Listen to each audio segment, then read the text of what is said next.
It's great to see all of you here for this panel this morning.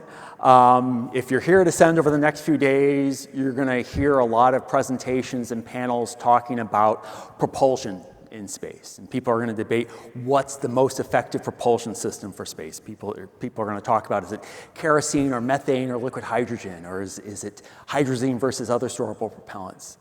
If you're in this room, you probably know that the most effective propulsion system for space is money, the ultimate green propellant. And so we've got a great panel here of people across the space finance ecosystem, if you will, to talk about sort of the state of financing for space startups. If you know, over the last several years, you've seen a great increase in investment in space.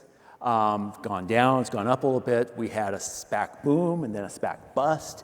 We're starting to see companies go through a more traditional IPO process. So we've got sort of a very dynamic environment, and this is an opportunity to dive in the details on how things are progressing at different levels of that ecosystem, from early stage startups to companies looking for an exit.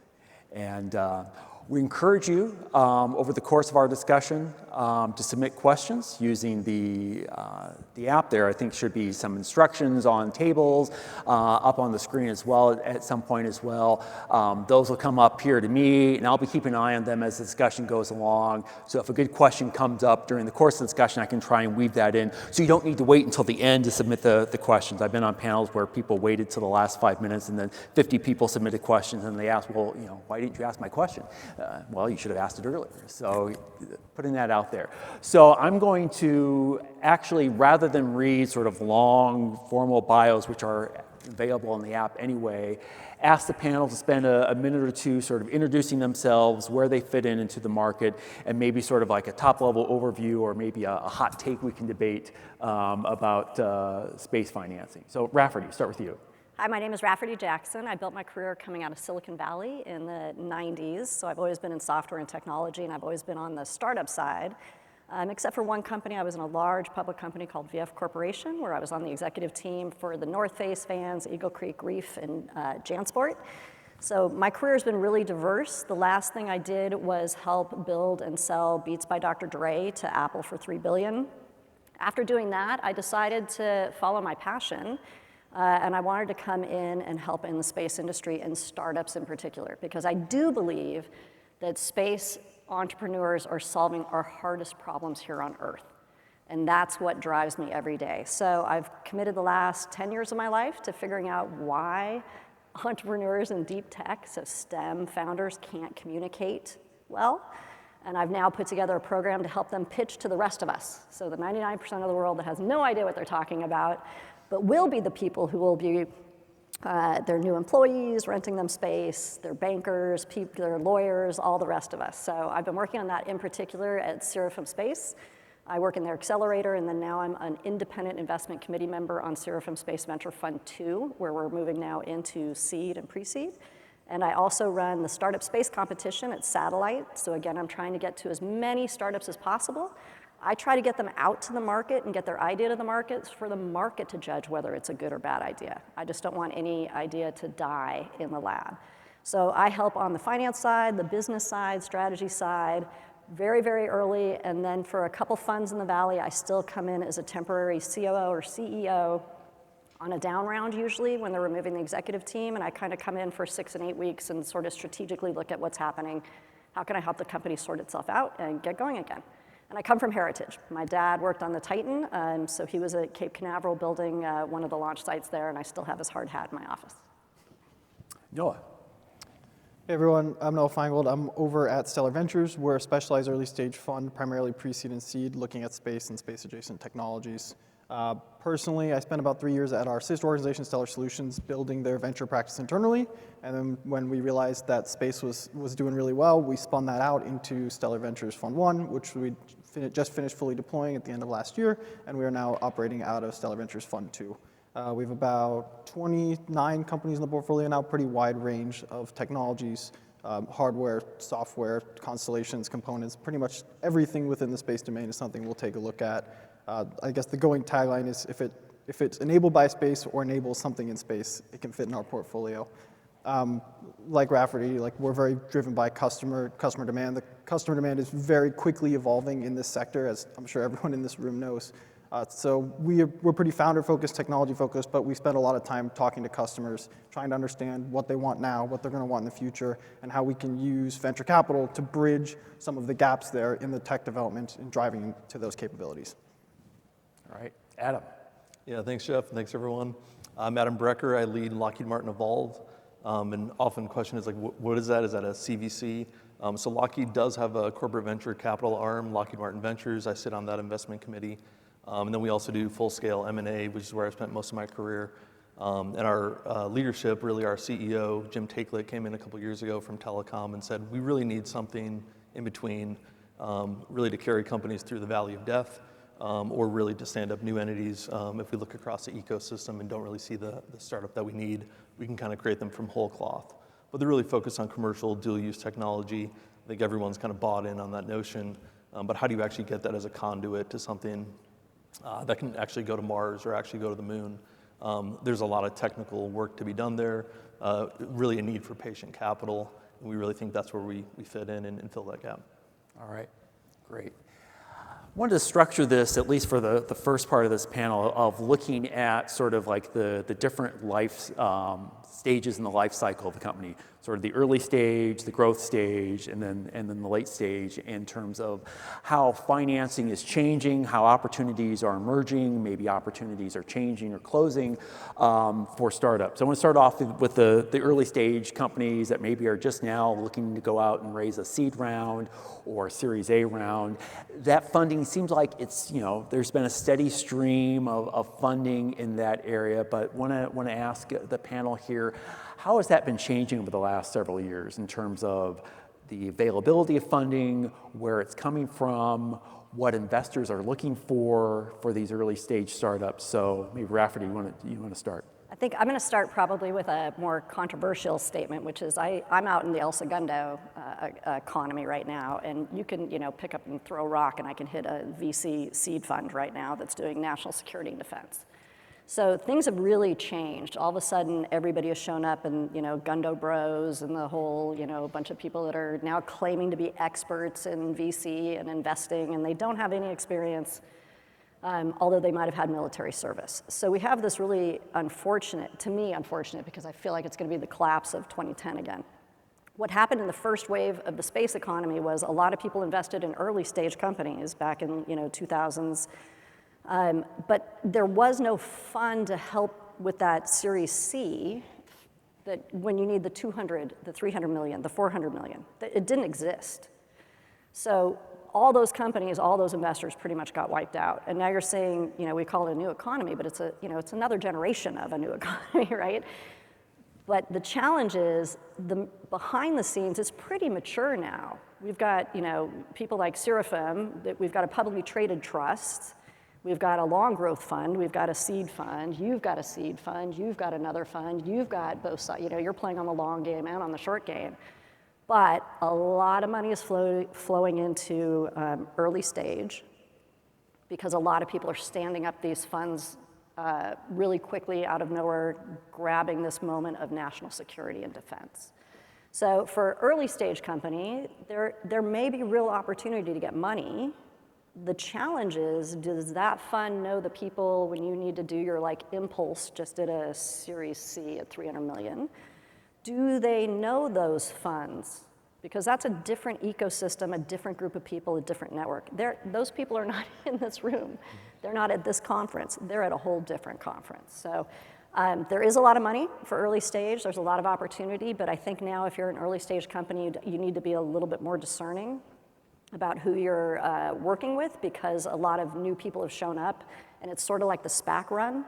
It's a little nerve-wracking, right? Because we saw in the industry, companies de-SPACed where all of us went, they don't have a customer. They don't have a military customer. Public markets don't support you to develop like that. It's just not how they're built. It's not what stock is. It's not how you value it. So I would say lots of money flowing in, but be very careful. But I'm sure you guys have other opinions. Yeah, I want to touch on something you just said. There's a lot of companies raising a lot of money in defense. There's a lot of funds that are expanding their thesis to focus on defense, or are pivoting existing thesis to focus on defense. A fairly cynical venture capitalist, like, venture dollars are not an indicator of success, right? They are not equivalent to customer dollars. Yeah, you need money to build capabilities, and you need to bring in capital to scale out an organization to get ahead of customer need. But in a lot of ways, venture capitalists are measuring the same signals that the founders are, and we're just putting our take and our capital behind it. The other thing to touch on is that venture capital is fundamentally misaligned with a government customer, because we're building a portfolio where we're taking extraordinarily high risk across 10 opportunities and only expecting one of them to succeed. Whereas a government customer, when you take your one shot, you need a 100% chance that it's going to deliver on time and hopefully at cost. But that it kind of feeds into what the problem that we're talking about right now, which is like the valley of death. Is just because there's a ton of money pouring into early stage companies does not mean those companies are going to be able to build capabilities, and that doesn't mean that they're going to be able to prove those capabilities. I think the proving is going to be the harder part, is building the technology in such a way that it can scale and be resilient enough to sell to a customer at the end of the day. Yeah, I agree. I mean, space is hard, and a lot of times the timelines to be successful don't necessarily line up with normal VC cycles or even PE cycles. Rafferty and I were joking a little bit before we got on here, and just the work starts when you raise, right? The work just begins when you take outside money, and then it's a long road to being successful. I think you need a partner. You need somebody who's been through this before and will be there for the ups and downs. To answer your question, Jeff, on just trends, I think we're seeing longer stage investment, secondary markets, so getting some liquidity to founders, not necessarily needing to rush to an IPO. At least from our perspective, a blending between VC and PE starting to look like one another, and that kind of mezzanine area is starting to blend into one, because I think people are saying, hey, if we're going to be in this market, we have to be in it deeply. We need to be there. We need to be patient. Space is hard. When you're looking at this, are there particular parts of the space economy that you're seeing a lot of interest? You mentioned defense applications or so on. Are there areas that maybe have cooled off somewhat? I know that several years ago it seemed like everyone was starting a launch company. Most of them have failed. But are you seeing sort of areas that are on growing, areas that are subsiding in terms of investor interest, especially at that early stage? Earth observation is the one that most of us are seeing by far the best results so far. And it's not necessarily the operator, unfortunately, for the constellation. It's everybody using their data. So we're seeing a lot of companies start to show up that are being able to use all the Earth observation data. And because they're experts in either flood detection or in insurance or even in medical, we're seeing the experts in those industries say, oh, space has a lot of great data that could help us solve our problem. So we're seeing a lot of opportunity in what we would be calling the downstream application of Earth observation data.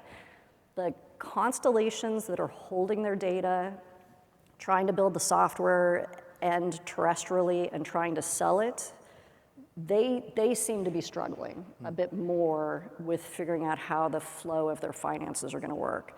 Versus if the three of us decide we're just going to build an application, that's software, and then we're paying somebody a fee to get their data, but we're not running the hardware. We're not risking the launching. We're not risking all of those other regulatory issues, and we're using our expertise to deliver that information to our customers. So that, I think, is the one area we're seeing a real uptick in, and that's exciting. Personally, I'm really excited about the composites. Seeing a lot of exciting opportunities coming out of what's been happening on the space side of composites, because that's starting to flood into aviation. Mm-hmm. That's starting to flood into terrestrial applications here, right? So submarines and drones. And so I think a lot of the hard work that the composites engineers of space have been doing in the startup area, we're starting to see that kind of downstream. Yeah, I agree with all of that. The data repository has been growing over the last, let's just call it 5 years, since the second new space boom came around. And so you are starting to see new applications, and obviously AI processing has come a long way. So the ease of interacting with that data has changed significantly. I think thinking about, like from a high level, why hardware hasn't moved quite as fast, really we just haven't seen any of the infrastructure inflection points yet that people have been talking about for 5 years, right? Starship hasn't flown commercially yet. We haven't seen CLDs yet. We have not successfully put large amount of payload volume on the moon or human return to the lunar surface, right? So all of these operating environment fundamental changes that will affect how companies access it haven't come yet. It's something in the next couple of years we should hopefully start seeing. So, I'd say one of the things we've been spending a lot of time in is applications of microgravity into manufacturing. Some of that's composites, spending a lot of time looking at semiconductor crystal growth, and then time looking at the biotech applications. And again, the usable space is not there yet to do manufacturing at scale, but we have line of sight to when those things will exist. So now's the right time to be examining the science, proving the science, and then thinking about how you're going to take advantage of the infrastructure that's up and coming in the next couple of years. Yeah, interesting. So our venture fund is a $400 million evergreen fund. We've invested in a lot of space companies over the years. Really, last year was the first time we had gone all the way through and acquired someone in Terran Orbital, which we lived kind of every stage of that. I think where we're looking for now, we continue to look for payloads, right? Payloads are always going to be a critical portion of the mission. I would echo to your point, Noah, AI is really important, and the AI applications that we're looking for are really not done in a lot of other places. We want compute on the spacecraft, so we don't have to push down all the data to the ground, ideally. And the number of companies that are really focusing specifically on that application are relatively limited. There's also a pretty tight box as to which hardware, what's actually radiation hardened that will go on a spacecraft. And the number of companies who are trying to solve within those constraints really critical AI solutions is a limited number. So for us, it's really finding companies where we see a differential between the demand and the supply capability there, and those are some of the ones that are standing out to us. Yeah. I'm going to bring one of the audience questions. Please keep them coming in. This gets to the issue of the growing interest in defense and space applications, and how do changes in government investment and procurement, defense and non-defense, change private investment strategy? I know we've seen, for example, a greater role of organizations like SpaceWorks, putting money into companies through various types of StratFi and TACFi awards. How is that changing the investment strategy and how companies should approach investment and approach working with the government?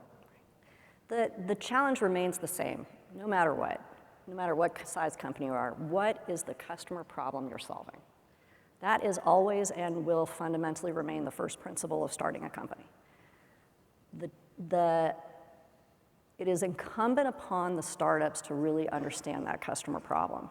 What we're running into, so the freedom we're now seeing with this government investment, where we're actually seeing, and when I mean freedom, I'm seeing constrained startups that have great solutions, the right management team, they've got the right idea, they're going to be able to execute, but they've just been kind of constrained in how they've been able to engage with the military. They're getting freedom now, right? They have a really clear path on how to get through the system, and that has really created a lot of opportunity. On the flip side, I've seen a lot of companies who have created a widget and they want to sell the widget, and that's all they want to do. They're not actually thinking to themselves, how do I keep a warfighter alive longer? How do I help our allies manage their borders better, right? They're not thinking about the customer problem. They just really want to sell this widget. They too are coming into the same system as those companies that are really clearly customer-driven, purpose-driven, right management team, and now they're all competing for the same dollars. So sometimes we're getting, as an investor or somebody who helps these companies, really clouded signals. Sometimes we're not totally clear if we're seeing, the government's saying that this one component is everything, but we're like, but there's this whole other team that's got everything else. So it's got upside and down, like anything, right? There's upside and downside. I'm really excited about the opportunities that are coming from all the funding because we've now had some time to get the hang of it, right? We've all been in SBIR, STTR, phase 1, phase 2. We've been helping companies. I was an advisor at Zona. We came through the system. We just finished a $92 million raise because we've come through that system and been successful. But again, the challenge will always be if government dollars are going to flow to companies that are never going to be investable, never going to have a commercial market, That's where it gets challenging, because that signal gets really messy when we're trying to pick the winners that we're trying to bet on to build for the patient capital for the long 10 years. Yeah, I would echo all of that and would expand.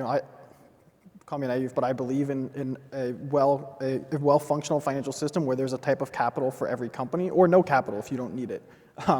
But I think again, it's important to make sure your incentives are well aligned. SpaceWorks is an awesome program. Like in general, we're fans of the SBIR program. Those are meaningful dollars to companies that are cash constrained and trying to build new technology.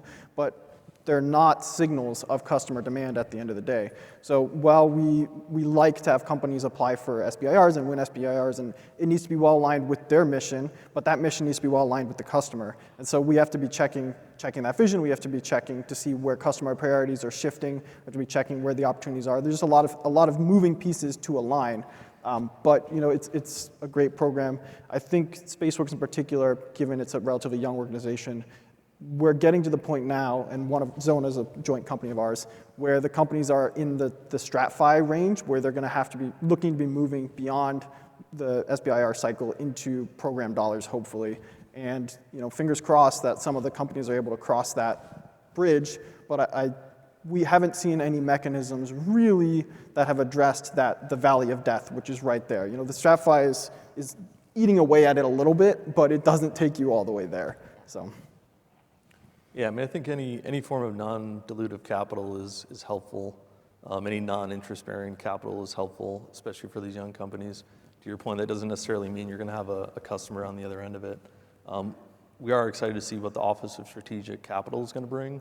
I think there's kind of a bad illusion here that having the government on a cap table, does the U.S. government or any government really know how to run a business? I think those people can go to business school, they can gain experience, they can be investors, and I think that will help with the alignment ultimately to a key customer who wants this technology, to your point, Rafferty, not to be a widget, but to be a solution. Office of Strategic Capital, I think, is still in the early stages. There's been some leadership changes, I think, going on there, but we're excited to see that, and we think that offers a lot of promise. Follow up with that with a question that actually just came in from the audience is there a better way for government and venture capitalists to work together to create a more successful pipeline of companies? I think there is. I mean, I think it's really just partnership and early conversations, not guessing what's ultimately going to be the answer. Maybe to your point again, Rafferty, that we're going to work on a widget, we're going to keep it stealth for 2 years, and then when we pop out, hopefully it's the right answer. We want partnership, we want input early and often.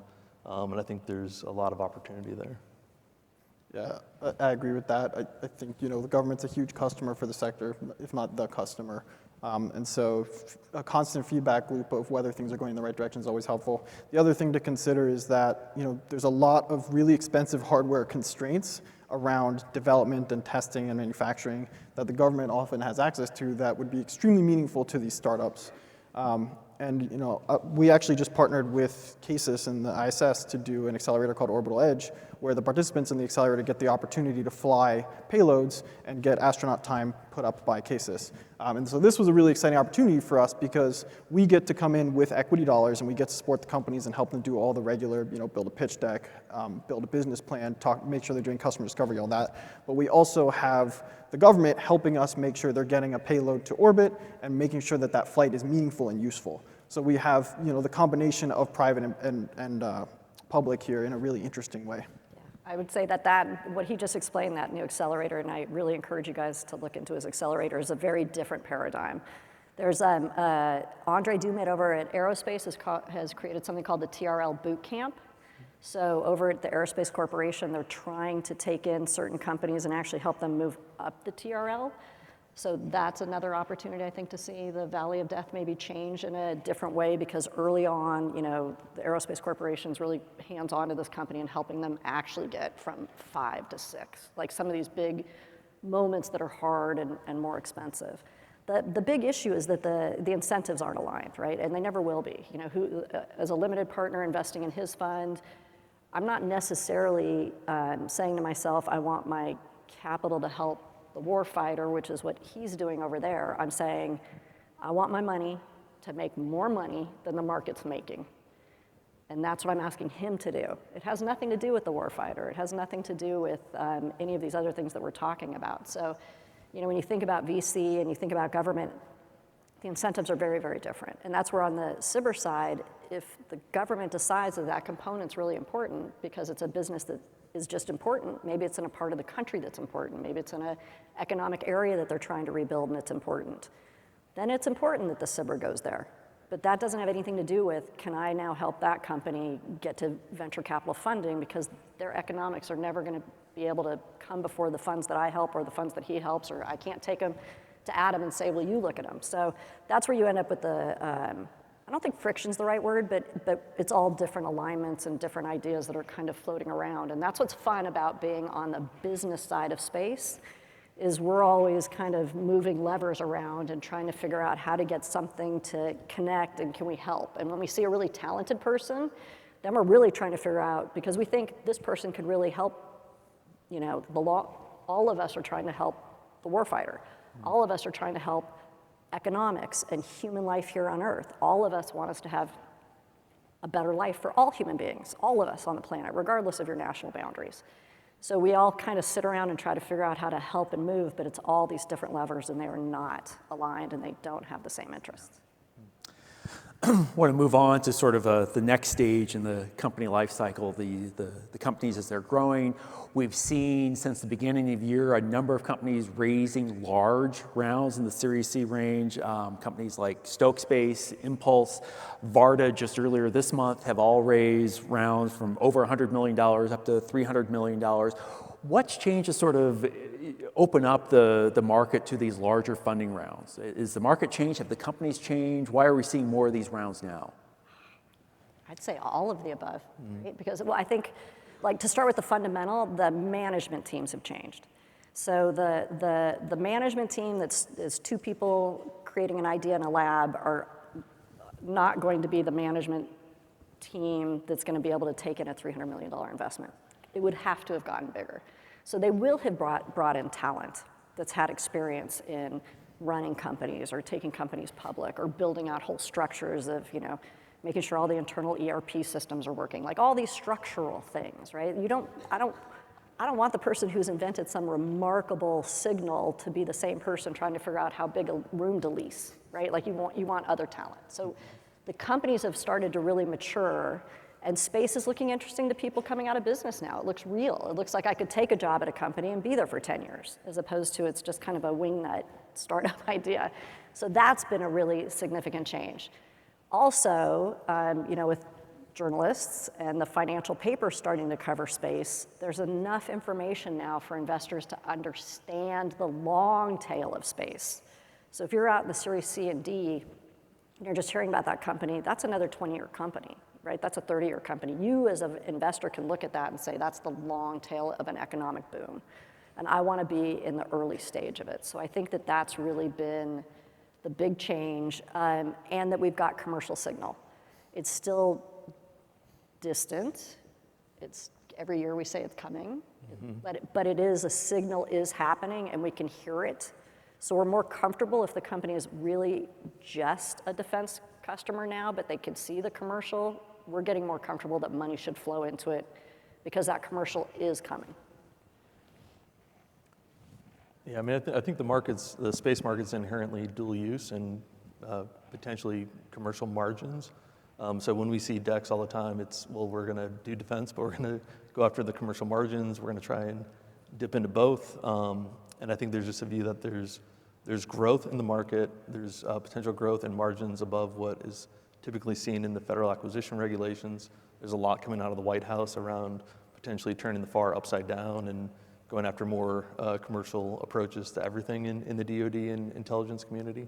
And I think investors are willing to take those risks really because they get two bites at the apple. They get a commercial approach where margins are pretty good, and they get DoD margins, which are pretty stable.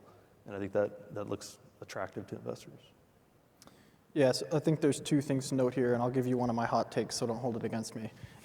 This is not the hot take. Elephant in the room. Write this down and see. Elephant in the room. SpaceX is trading their employees' secondaries at like $400 billion, right?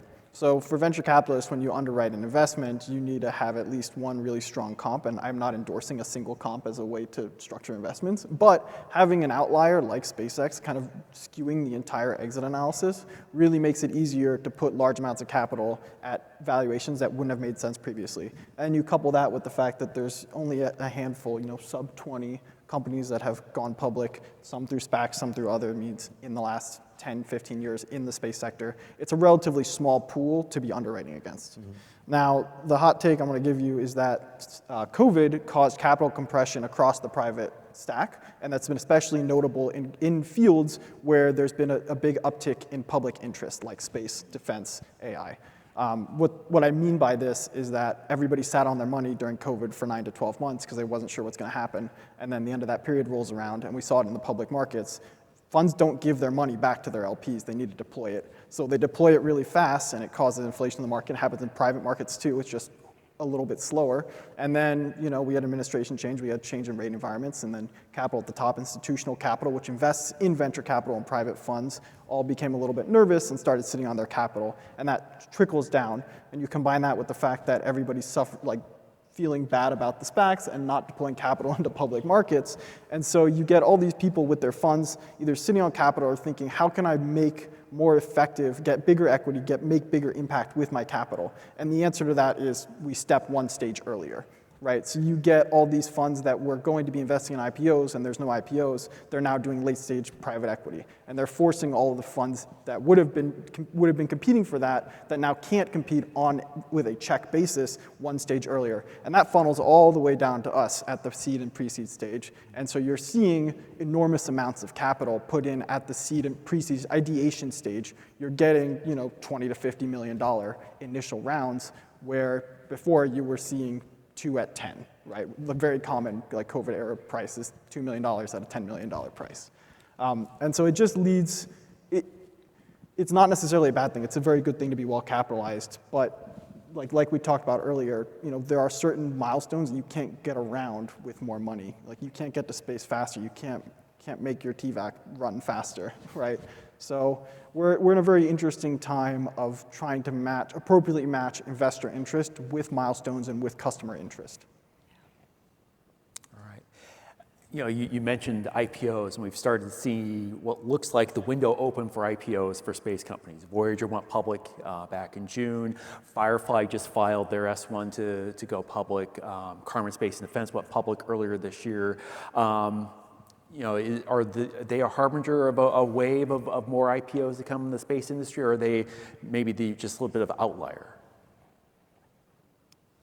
So we're doing hot takes, you said? Yeah, I think it's an anomaly. I think you'd stay private as long as you can without all the reporting requirements that you touched on, unless you don't have another option. So I think it's more likely that companies will stay private as long as possible.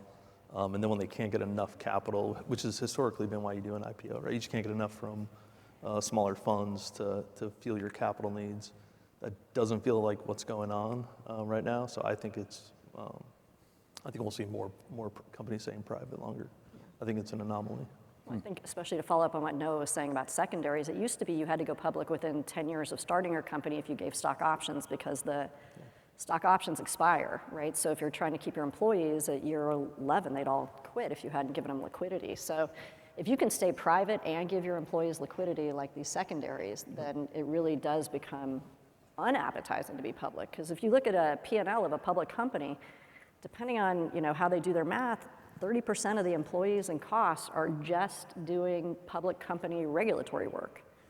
It's a whole business to be public. So if you don't want to be doing that, and you want your money to be going to the core competency of your business, you would definitely stay private, especially if you can get your employees incented through the secondaries. Yeah, it's a whole different beast, right? And the employee retention piece is a really important one. As soon as you get your shares out in the market, you have public market traders telling you how much your company's worth, and that's not always a derivative of the facts of your organization, right? But your employees, especially those who have joined you early, are looking to build their generational wealth by working for you. And so if you have your stock swinging by 10% a day, which a lot of the SPAC companies were, it makes it really, really hard to keep keep top-tier talent without constantly refreshing your options pool, which is also exceptionally onerous when you're a public company. Yep. So I hope, and if there's any public market traders in this room, please tell me the truth. But I hope that we're going to see more because, like I mentioned, we need more liquidity. We need more liquidity for more money to flow into the sector. We need more liquidity to have more comps to underwrite with and kind of shepherd more capital in. But if things turn poorly, it's going to be a really tough next couple of cycles for the industry. Mm-hmm. Sort of related question is, we had that SPAC boom and bust over the last several years. And, just yesterday we found out that Link Global, which is one of the last companies to announce they were going to go public through a SPAC, finally canceled their deal with the SPAC that they were working with. They're going to go through a more traditional private fundraising status. So have we sort of worked through the SPAC boom and bust at this point? Are there still any sort of lingering effects that you see in the market from that wave of companies that went public, some of which thrived, many of which didn't? It's just a financial tool, right? It's just a way to move money. It's not necessarily. We saw a boom and a bust, but so did everybody else at that moment in time because there was so much money going to SPAC, and I think it had to do with COVID too. Because I was on a SPAC because we're all sitting at home with nothing to do, and somebody called, will you help on the space SPAC? Sure. Anything but to sit here with my children torturing me for the rest of the day. So I do think I think the real question is this compression that Noah's talking about where, private equity is now pushing into the rounds, right? And the rounds are all pushing down and the VCs are pushing down. What money is out there for you to go public for? If PEs with massive checks are sitting around at C and D rounds, you should be, and you have a solid business, you should be able to do it without having to get to the SPAC. The problem is what's the conditions that they're putting on you? Is the PE then saying, to take this money, you have to IPO? So it'll just become sort of a negotiation, I think, over that time period as to whether people are still going to be in the SPAC, but we're not. Is there always going to be crazy money? There will always be crazy money. Mm-hmm. There's always going to be something like, I recently heard there, searcher funds, right? Mm-hmm. So if you guys haven't heard of searcher funds, they tend to be really the top talent of the MBAs at the top schools. And what they do is they raise a bunch of money, and they search for a business to take over, and that's why it's called a searcher fund, right? And that's what they do. And it tends to be like HVAC, plumbing, sort of the way they'll tell you is it's the classic family-owned business that's really successful, but none of the kids want to take the business over. So now the family's gonna have to sell it. So these searcher funds come in. I think there's no reason to not believe that searcher funds are gonna start to come into our industry in some of the areas of like the components and the manufacturing that's been here for 20, 30, 40 years. Mm. So maybe that's a place you'll see some, funny money happening on that side. Yeah, I think the delta between public markets and private markets is growing, and AI is driving a piece of that. Algorithmic trading dominates the markets, and in private markets, you can't algorithmically trade. So it's a little more, hopefully underlying more on fundamental growth.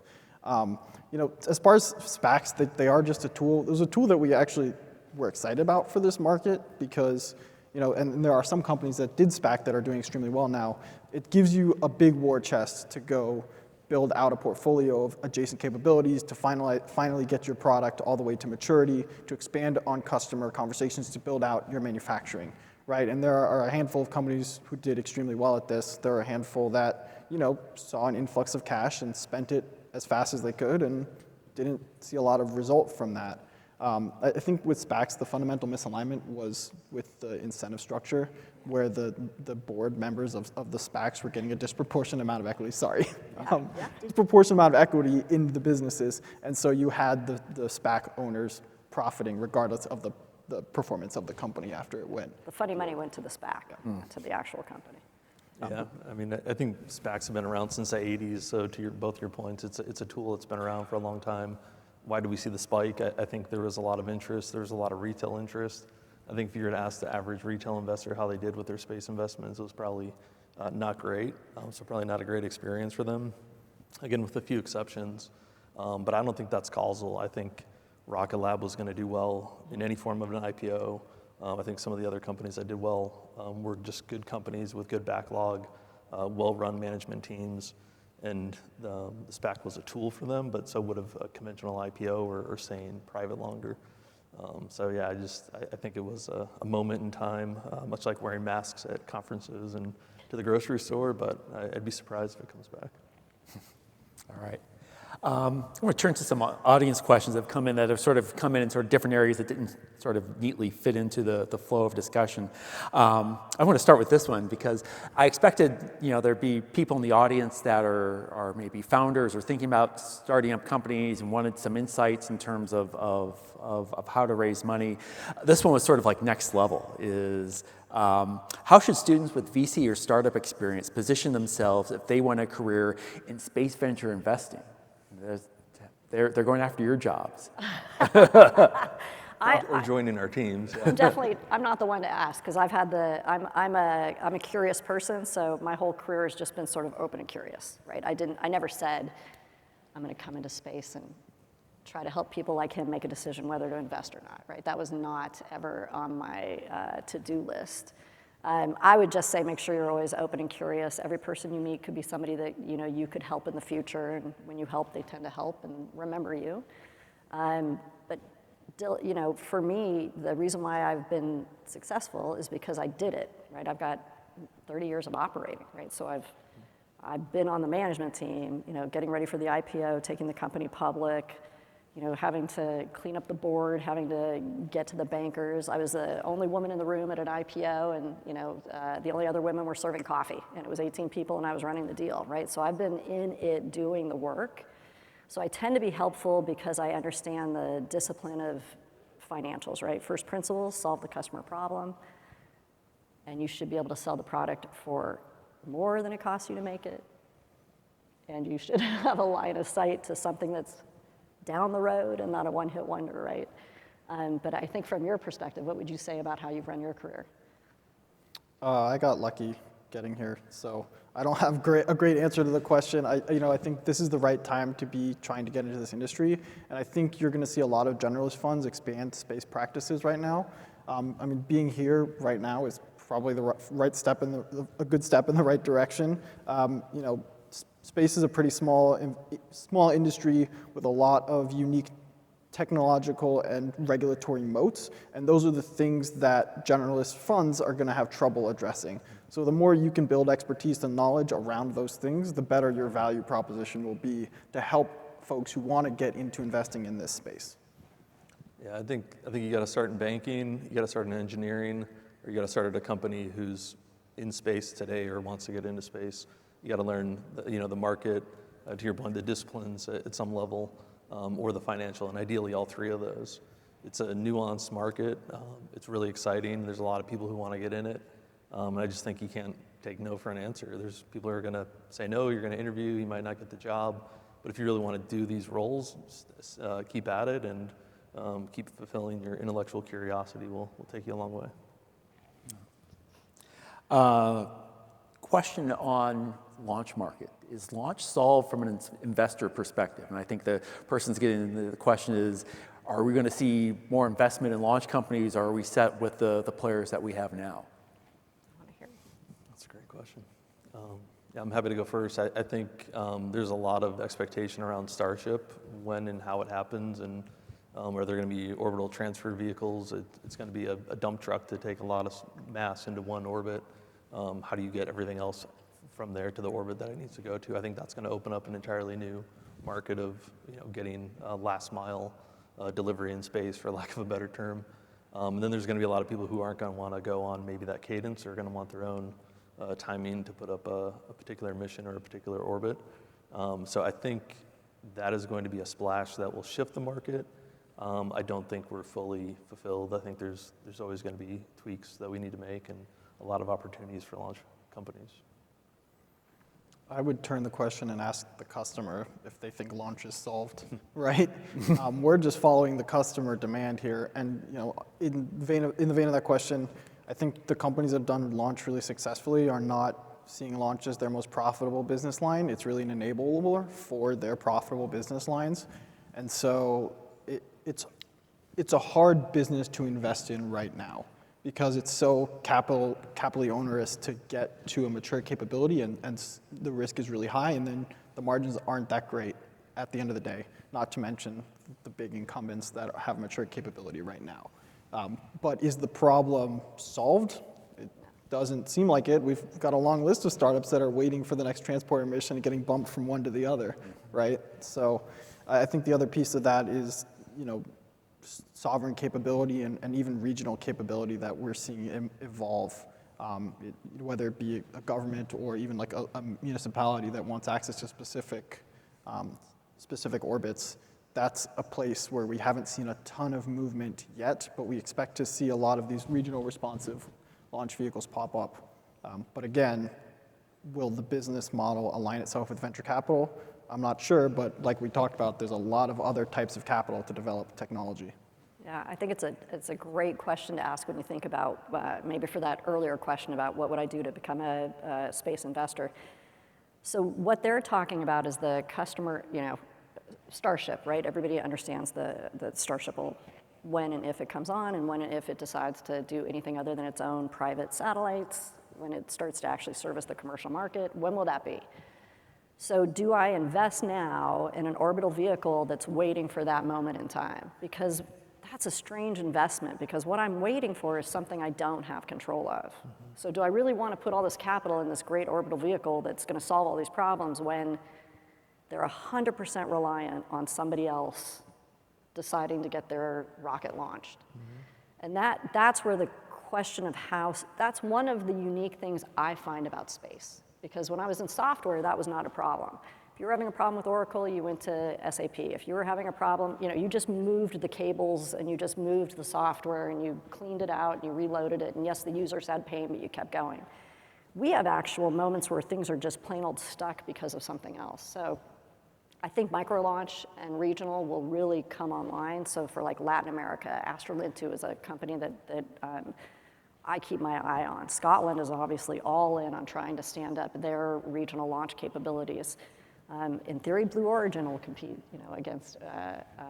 But launch is a really strange one because as an investor, it's hard to do the math to make it work. But then it cascades down to it's hard to make the math work for the other companies I'm really excited about. Like I'm really excited about a company called Arcasys because they're building a platform in space that's going to allow you to change.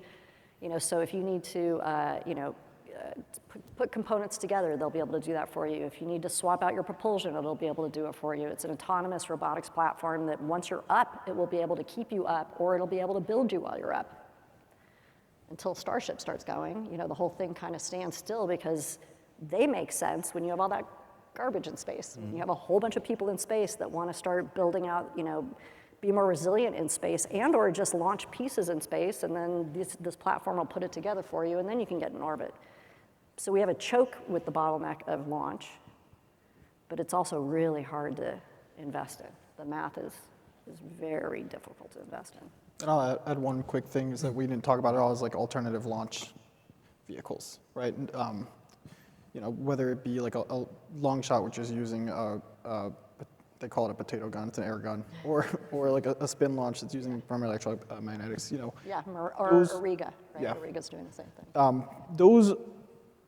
There is potential in that space. I think the question is, how are they going to differentiate themselves to the customer in terms of capability to capture a separate niche than traditional launch? And I think a lot of that will come down to demand for capability, for manufacturing or for mega structures in space, but we're still a little far away from those things. Yeah. So. Another audience question on a different topic. How does the growth in international customers and competitors affect investment decisions when you're not just looking at the US market? We want everybody to buy our products and all our companies. Well, first of all, they're all controlled projects, right? So there's only some customers you can't sell into, and some opportunities you're not going to participate in because it's prohibited. It's just a different market, right? So because Seraphim is historically out of London and it has been born out of the European market, I sit in both sides of seeing what's happening in the U.S. Like the fund I'm on now, the venture fund is I think 70% deployed capital in the U.S., but the earlier fund is deployed more globally. because at the time that fund was sort of defining the space market in 2016, 17, 18, right? So it's more of a global market. You always have to be thinking about global customers if that's what you want to be, which is a really big company. If you don't want to be a really big company, don't be a really big company. I always tell people, a $10, $20 million profitable business held, by 15, 20 great engineers, they're going to be infinitely wealthy compared to any of the big companies that are, 10 trillion, 10 billion, right? So it really depends on what you want to do. Selling into another country is the same amount of compliance as selling here into the US, except for you don't speak the language, you don't know the laws. So you're gonna have a lot more cost into trying to sell in. You're gonna have to open up an office over there. You're gonna have to become compliant over there. So you just it's always a trade-off of what you wanna do. If you wanna get money from NOAA or from Seraphim, you're gonna have to be global. I'm assuming if you wanna be in your partnerships, you would have to be global, but I would say it's complicated. Some markets, sovereignty isn't really a factor. I think space is a market where sovereignty is really important. China's going to come out with some really affordable launch, I'm sure, and they're not going to come anywhere near anything that we build. So I think for us, our predominant customer sovereignty is really important, and so it matters to us. I think when we think more openly about the commercial space market, I think there's a little more flexibility around international partners and international, I wouldn't even say competitors, maybe international partners there too. It's relatively expensive to work internationally, even with our friends, right? Like, it's expensive to hire people in a new market or have them move over there. It's expensive to set up manufacturing or development because, at the end of the day, we want interesting technologies to our warfighter developed here, and in Europe, they want the same thing. So even if you do successfully cross the boundary, you're gonna have to set up all these firewalls, and the IP may not be useful across your entire organization. And so at the early stages, when you're capital constrained and you're driving towards a very specific goal, it's generally not advisable to try to cross that boundary unless you have really low-hanging fruit. The flip side of that is if you're a large organization, you have a bigger war chest, then it's not that expensive, relatively speaking. You can start chasing those opportunities. I think it's probably a lot easier to sell a mature capability across borders than it is to try to get R&D money. And most of our experience with our portfolio is on the R&D side because that's the nature of early stage venture. But I totally agree, national sovereignty is really important. It's a theme we've been watching for a couple of years now. There is money to develop parallel capabilities across the US and our allies. So for companies that are international, find your local money first. Take advantage of the opportunities right in front of you, and then leverage those customers to help you get into adjacent markets. Yeah. I think to echo that, don't to make sure we're representing global.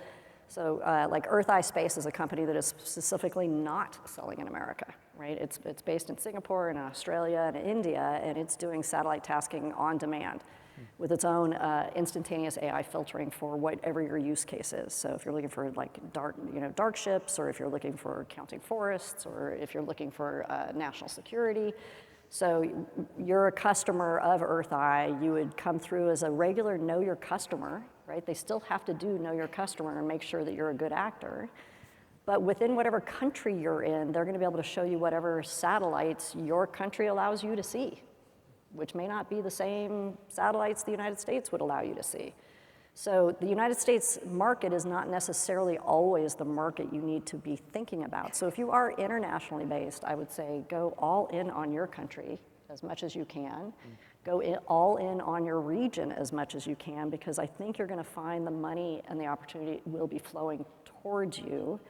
It will be different than what the US money's doing, but the US compliance is different, and the way that US entrepreneurs behave is different. So the money flows here in a very different way than it does internationally, but I would not try to necessarily come tackle the US market if I'm already doing really well in my own markets. And there's a lot more competition, right? Underlying factor. Yes. Raising money is way more competitive here. There's a lot more funds, but a lot more startups tackling the same thing. The cost of operating is a lot higher here. There's just more, there's more to deal with here, whereas abroad, you can probably identify several opportunities where you can be one of very few competitors pursuing them. That brings up the interesting question of China. There's a very dynamic space ecosystem in China. There are a lot of startups and launch and satellite and services and so on. It seems to be largely on its own, separate from definitely the US, but a lot of the West. As investors, how do you look at what's going on in China? You see that as potential competitors, potential opportunities, something that is just separate from everything else that's going on? It's a hard, okay, so the reason why I'm sort of hesitating is how you look at it is what happens in China stays in China. Because, so for example, they can launch and drop parts of the launch onto villages, right?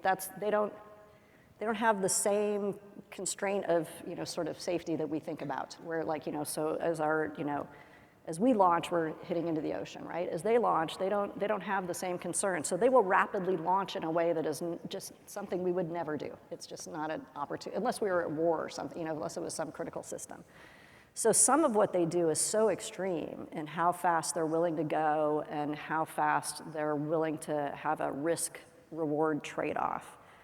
On the other hand, we have really good, I don't have clearance, but I actually have spider sense about they're doing a lot in quantum encryption that we are all very concerned about, because they go, again, so much faster, so much harder. They don't have the same concern for human security and safety. They just go. So we know that they've got tip-of-the-spear technology that our military is watching very carefully.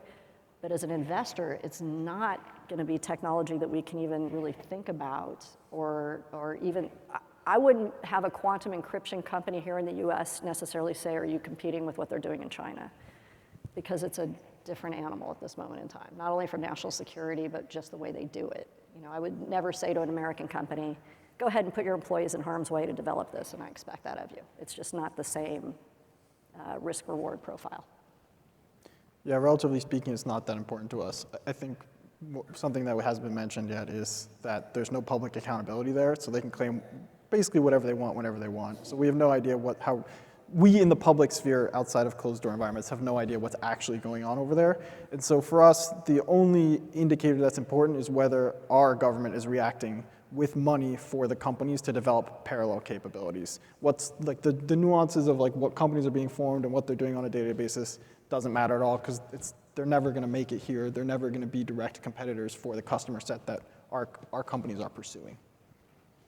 Yeah, it's probably not surprising the Lockheed person is not. Speaking. Yeah, well, no, just not doesn't see a lot of investment opportunity in or around China. I mean, I think in the end we're a geography market and we're a data market. Most of what we do is data on some level, and most of us in this room, I would imagine, don't terribly feel comfortable putting their data on Alibaba Cloud, because I think the assumption is, anything you put in there is, potentially seen by folks you probably don't want it to be seen by. So I think very similar for any assets that are going above the Kármán line. It's a no-go area for us. We only have a couple of minutes left, so unfortunately there's a lot of great questions here that we're not going to have time to get to.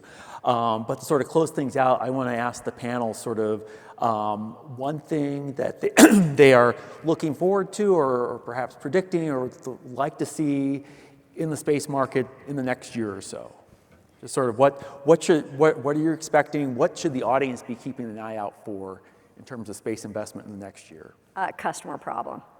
I think everybody, finally folks are showing up and understanding you have to be solving a customer problem. This is no longer, I invented the greatest whatever and it does these amazing things. The conversation is, okay, but what's the customer problem that it's solving, and are you ready to abandon that invention because it doesn't solve the customer problem and solve the customer problem? So I think when you were talking about the IPOs, what's exciting is Voyager is solving customer problems. Firefly is solving customer problems. So I feel like we're really starting to see how this economy is bubbling up to services coming down to customers that are actually using it.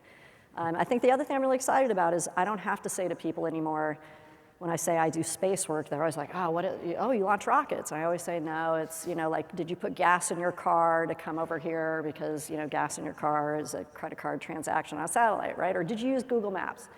I'm excited because I think in the next few years, I'm going to be able to say things like Zona's signal is in that app that you're using. Like, I think you're going to really start to see the ability to explain how this economy is going to translate into our everyday lives to make our lives better here on Earth.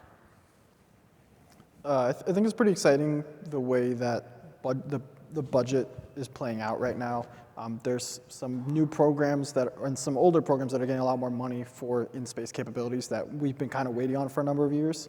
And so we're excited to see exactly what gets underwritten there and who wins those awards.